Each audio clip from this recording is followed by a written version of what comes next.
construction day. Oh yeah.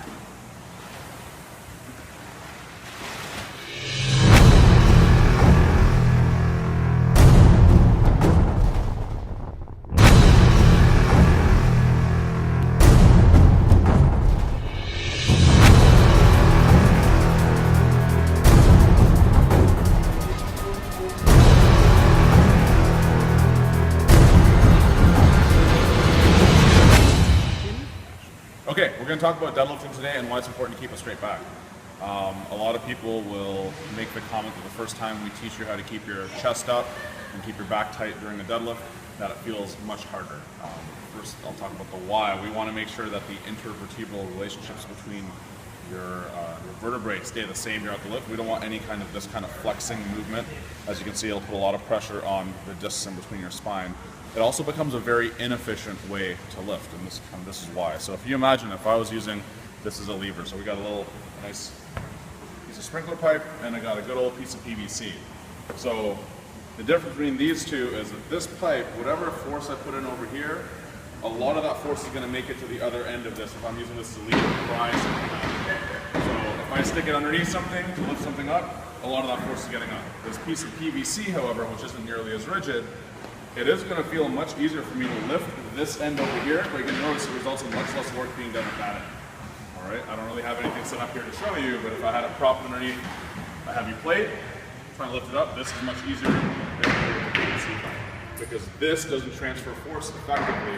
A lot of that force is absorbed by the flexion of this pipe.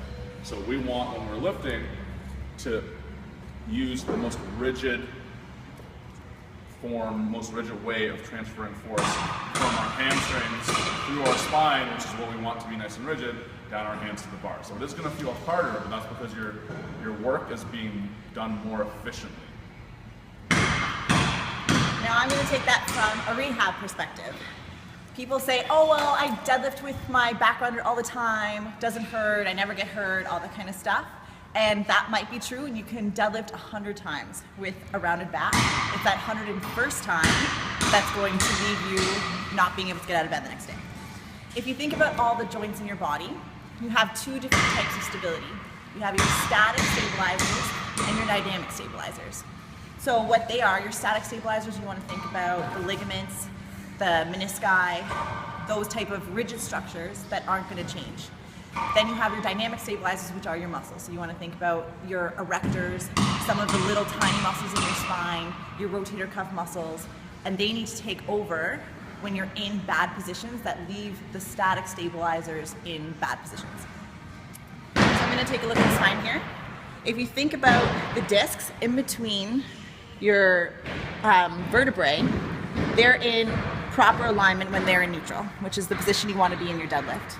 If you come into a flexed position, you put stress on the front part, your anterior part of your disc, and it creates a ton of force that's going to try and push the disc posteriorly. When you have that posterior translation of the disc, that's when you get the disc herniation, and where you can get some of the shooting pain down your leg. That's not going to happen every single time you deadlift with a rounded back, but you increase your risk every single time. So you're putting that stress, you're increasing that probability of a back injury. So basically what we want to do is create that perfect midline stability so that you're keeping your discs and the vertebrae in the proper orientation so that you reduce your risk of injury. No disc herniations allowed. You get this.